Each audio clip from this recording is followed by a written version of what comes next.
ba Shnong ka Shnong maupun Shah bat ubadeiru President ka Confederation of Ribhoi People CRP uba bandari rentat yang menta kasngi ulai Khublei kerpang ya ka sarkar jela bat ru ka sarkar India halor ka jin Shah bandan menta ha ka jing Rakhe Republic Day hanong ba Delhi ba ka tei ka Shnong kalayo priang ru ya ka khusnam na ka sarkar India nakaliang uba bandari rentat yang ulai Khublei kerpang ru umtang bakom urang ba Shnong ula Shah Khot Shah ka jing Rakhe ha ka Republic Day hanong ba Delhi Henry ulai Khublei kerpang ru halor ka jingyo priang ya ka khusnam na ka sarkar India lemba ka ministry ka jal shakti jong ka sarkar India bala sam da under secretary ka ministry ka jal shakti halor ka jing pentrai kam hak ya ka scheme jal jivan mission JJM ha ka te ka Shnong maupun kshat ula shimru kabu ban ai Khublei kerpang yu blei nong bo nong thau badai lemba ka jingalam nanti jong u ba ka Shnong kalayo priang ya ka tei ka khusnam na ka sarkar India ha ka jo ka por lai Khublei ru ya ka tanat PHE na Ribhoi ka village water sanitation committee ki pai ba nong shong Shnong na mar dei lemba ka jing ya trei lang ka Shnong kalayo ya ka jing ithu kum ka Shnong ka ba pentrei kam hong ya ka tei ka scheme JJM hapo ka Shnong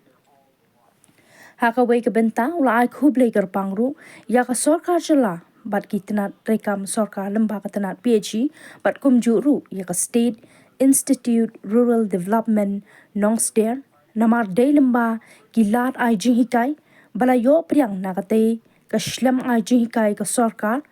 ba ka Shnong klala ban pentre kam hong ya ka scheme JJM hadu bala yo priang ya ka khusnam na ka sarkar India ula benram I Shri Bandari Dasyam the headman and chairman of Purkshai village the sanitation committee express great happiness toward the central government under the leadership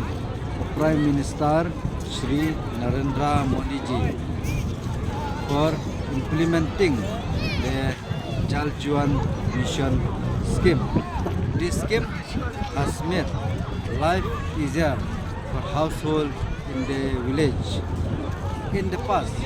villagers had to fetch water from distant sources, which affected their time, especially for school children. Some even had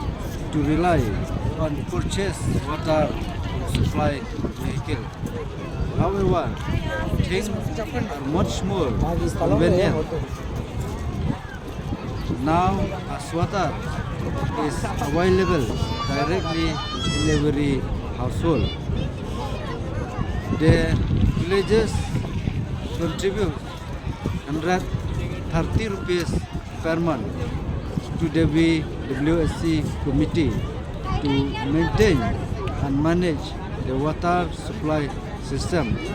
and ensure the smooth functioning of this essential service. Thank you.